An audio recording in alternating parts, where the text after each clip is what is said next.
My name is Evelyn Blackmoor, and I read from a journal that was never written by human hands. It arrived in my life like a wound, silent, deep, and unhealing.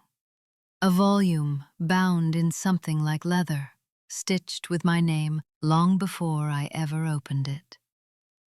The journal writes when it wants, not on command, not for comfort. Tonight, it weeps. Water damage soaked the last 6 pages, blistered ink, crumbling edges, and a peculiar scent of lilies and rot. I nearly tossed the entry aside, but then I saw a word scratched beneath the stains. Ashmere. That's not a name you see anymore. Not in books, not on maps, but I know it. My parents once whispered it in their sleep. What follows is a story submerged, a place no longer spoken of, a woman swallowed by mirrors, a house that refuses to drown. This is the tale of the house beneath the lake. In a forgotten corner northeast of Blackmere Valley lies Darnham Lake, still unlisted and encircled by bent trees and rust-colored reeds. It appeared in the late 19th century after a so-called mining collapse, though no records of mining exist. The ground gave way and the water took its place. Simple. But the lake isn't natural. Locals say it doesn't freeze in winter, doesn't ripple in wind.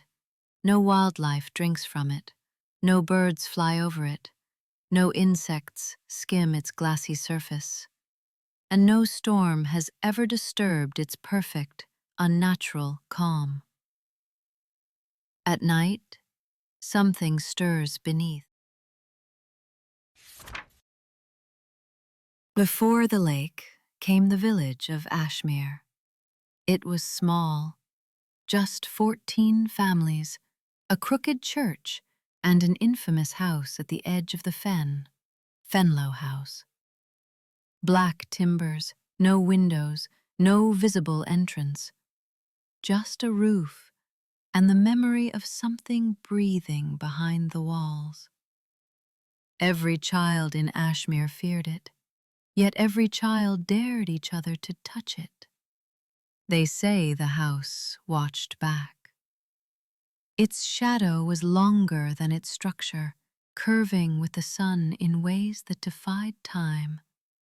Inside, if one could enter, which none could, they believed lived a woman known as Mother Fen, a creature of no known origin, no known face, only whispers that drifted from the wood grain. One by one, children went missing. One by one, villagers vanished into fog. No searches, no mourning, only acceptance, until the rains began. The flood came slowly, not as punishment, but as invitation. First a puddle, then a marsh, then, like a hole punched into the earth's skin, water welled rather than fell. Ashmere drowned. And the house? It did not vanish. Witnesses, those who fled, claimed to see Fenlow's roof shudder beneath the water's surface. No collapse, no bubbles, just a slow descent as if the lake were reclaiming it. A shrine formed over time, built by those who survived, a warning, but also a place of return. Once a year, on the night of first fog, a single boat appears tethered to the shore, no oars, no origin. No one has dared enter it, except those who never came back. A century later, Naomi Ferres, an archivist from the Blackmoor Historical Society, began documenting lost settlements. Her grandmother, Delphina Ferres, had vanished in Ashmere as a child. Naomi's initial journals were analytical, rational. Then something changed. "Water's wrong here," she wrote. "Temperature doesn't shift. Time feels still. My reflection lags behind." She camped by the lake for 12 nights. Night 3, I saw the roof. It blinked. Night 5, my name echoed inside the mist. Night 7, a shape waved back that wasn't me. On night 12, Naomi entered the boat. She never returned. When her tent was discovered, her belongings were intact. Her journals, however, were blank. Except one page. A drawing of Fenlow House, now underwater, with Naomi's eyes drawn where the windows should be. This is where the journal turned personal. I found my mother's handwriting in the margins. Not recent, not neat, but hers. I recognized the curl in the R, the underline on remember. She'd been there. My father had too. His old field satchel was once waterlogged. He said it fell from a cliff. Now I wonder. Now I know. A photo I found last week showed the two of them at Darnham Lake. The shadows in the background aren't trees, they're spires. I remember that lake. I dream of it. When I was small, I drew a house I could never have seen. My aunt burned the sketch, said it wasn't mine. But it was.